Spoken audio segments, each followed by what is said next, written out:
Há algumas semanas, mudei-me para uma pequena cidade pacata chamada Meadow Lakes, no Alasca, cerca de 1 hora ao norte de Anchorage.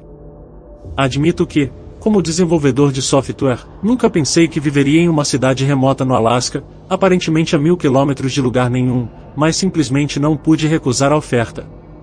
Esta nova startup de inteligência artificial com sede em ninguém menos que São Francisco estava procurando inovar ao coletar dados do mundo real de regiões remotas do mundo que têm sido praticamente intocadas pela tecnologia. A proposta do projeto certamente me pareceu interessante, mas eu estaria mentindo se não admitisse que o motivo principal era uma casa de graça e um salário de $250 mil.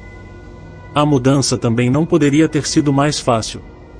Eu ainda morava com meus pais, então não havia muito para os transportadores paginarem e levarem para a nova casa, e meu incrível novo salário significava que eu poderia realisticamente comprar tudo o que precisasse, uma vez resolvido de qualquer maneira. Foi uma viagem de 2 dias da costa leste até Anchorage, de onde tive apenas 1 hora de carro até minha nova residência.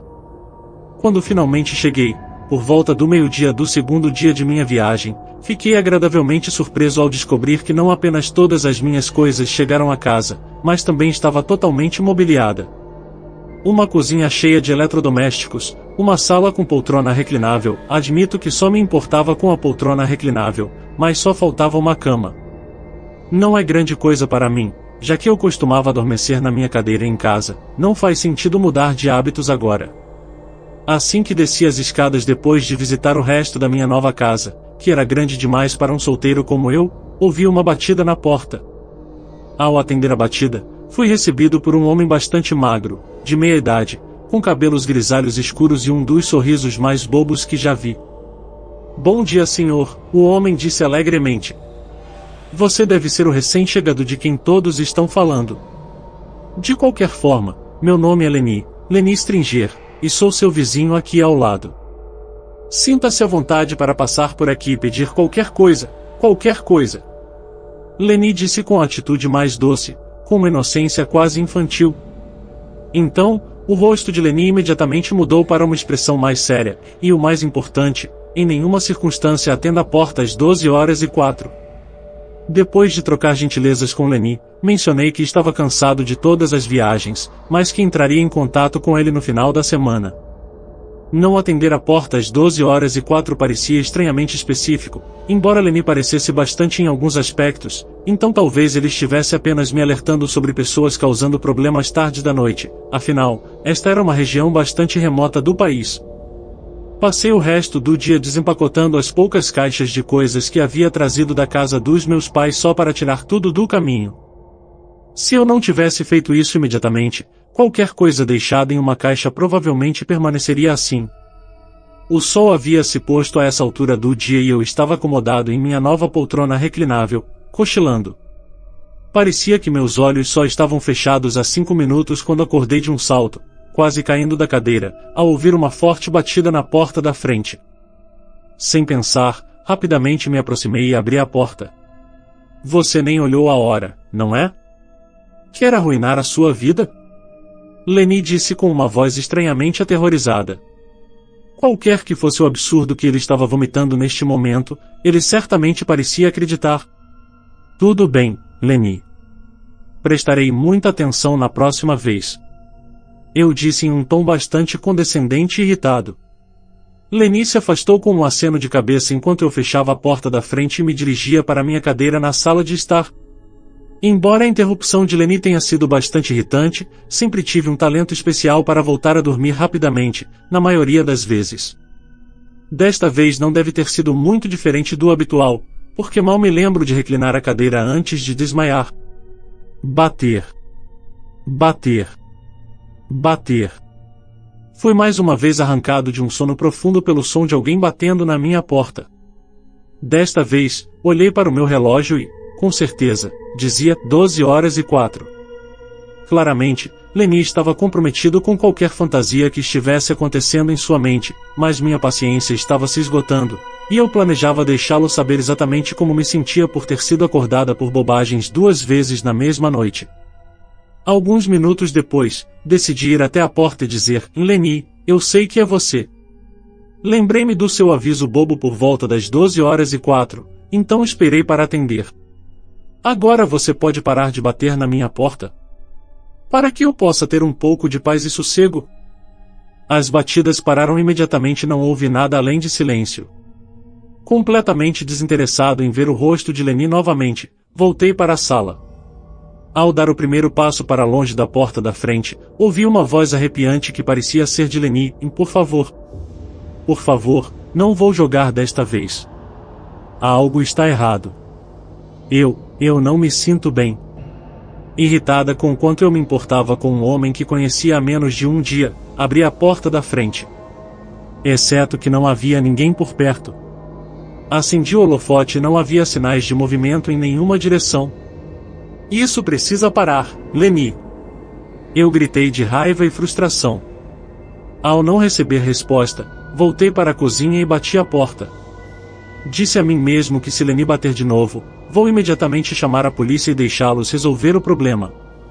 Ao me virar, senti como se meu coração parasse quando meus olhos avistaram uma figura escura correndo em minha direção. Antes que eu pudesse reagir, algo me atingiu na cabeça e tudo ficou preto.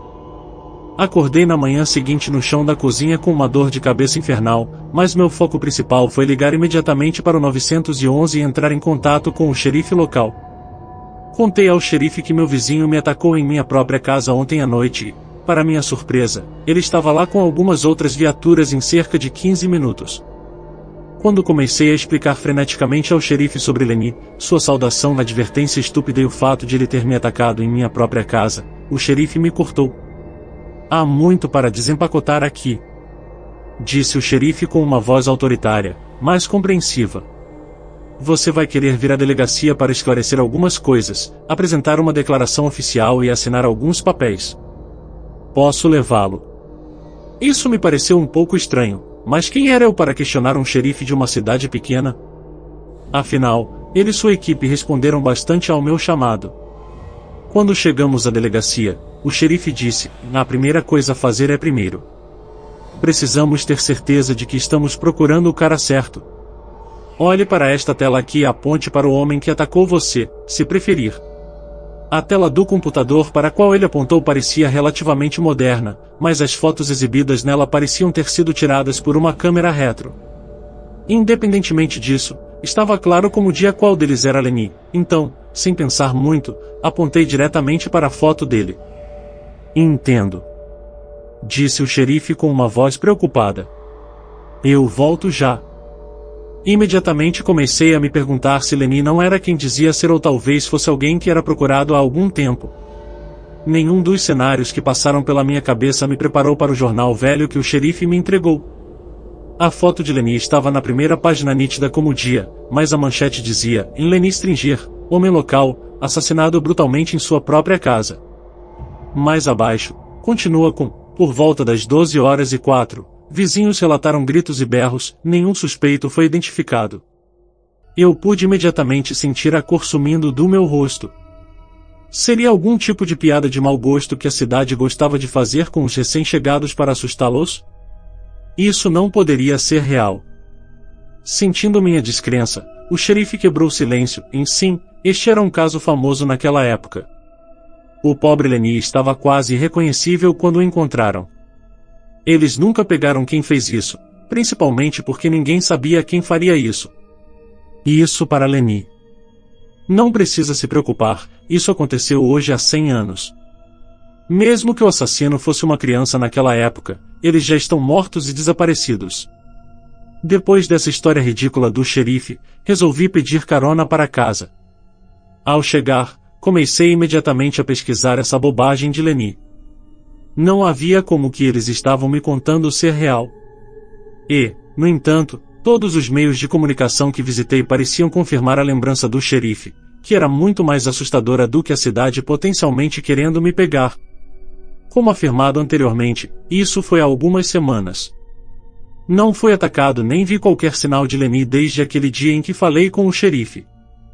Crédito onde o crédito é devido, provavelmente estou livre de ataques, já que agora atendo ao aviso de Leni. Todas as noites, quando recebo uma batida na porta às 12h04, eu ignoro. Não importa quais sons estejam do outro lado, me recuso a responder, não importa quem esteja perguntando. E antes que você recomende simplesmente abandonar o emprego e se mudar, isso acontece comigo em todos os lugares agora. Temo o dia em que acidentalmente atenderei a porta neste momento esquecido e descobrirei o que acontecerá quando eu cometer um deslize pela segunda vez,